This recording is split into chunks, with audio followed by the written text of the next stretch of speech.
Bonjour et bienvenue sur Allo Finance. Nous sommes le mardi 14 juin. Grèce partout.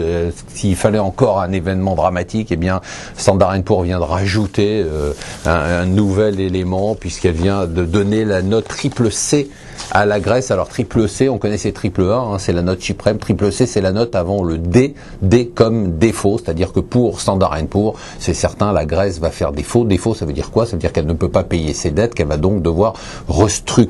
Alors on sait qu'en ce moment, eh bien c'est la bataille avec Jean-Claude Trichet et les Allemands. Pourquoi? Parce que qui dit restructuration dit défaut, qui dit défaut dit conséquences incroyables pour les bilans des banques. Donc on essaye à tout prix d'éviter, on joue sur les mots, on parle de reprofilage, de restructuration volontaire. Enfin tout ça c'est du pipeau. La Grèce est en faillite, elle est en défaut, elle doit restructurer sa dette et bien évidemment tout ce qui se décidera pour la Grèce fera jurisprudence. Et c'est ça qui inquiète Jean-Claude Trichet qui est en photo dans les Échos, parce que derrière, eh bien, la Grèce, il y a bien évidemment l'Irlande, il y a le Portugal et il y a l'Espagne. L'Espagne qui va mal, l'Espagne qui a des soucis puisque l'Espagne déjà a raté son opération pour Banco de Santander qui cherchait à faire une émission obligataire, c'est raté. Et d'autre part, il y a une filiale de Telefónica qui devait s'introduire en bourse, et bien c'est raté aussi, elle a dû reporter son introduction. Donc il est clair qu'il y a une pression sur l'Europe.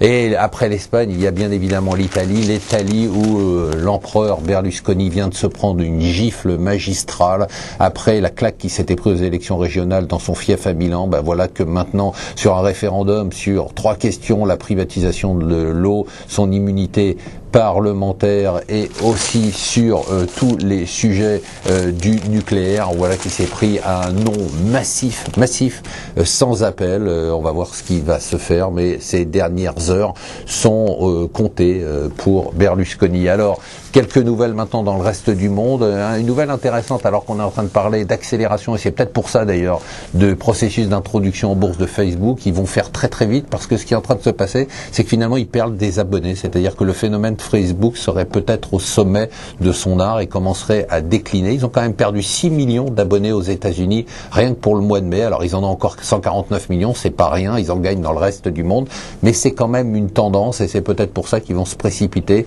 pour essayer d'introduire leur boîte en bourse au plus haut. Il y a un très bon dossier, plusieurs très bons dossiers à lire aujourd'hui pour ceux qui sont toujours dans le rêve sur le Brésil, pays extraordinaire, sur les pays émergents.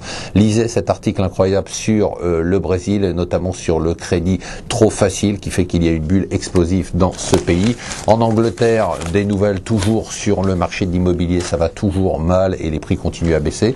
Et enfin, un très bon dossier, je disais qu'il y avait 2 très bons dossiers sur la situation et l'état actuel de l'OPEP. Vous savez que l'OPEP n'est pas parvenu à un accord sur les quotas, c'était la première fois depuis 20 ans. Et bien, il y a une sorte d'étude des forces en présence, ce que représente l'OPEP dans le monde et ce que représentent les différentes forces en présence au sein de l'OPEP. Je vous conseille de le lire, c'est dans le Financial Times.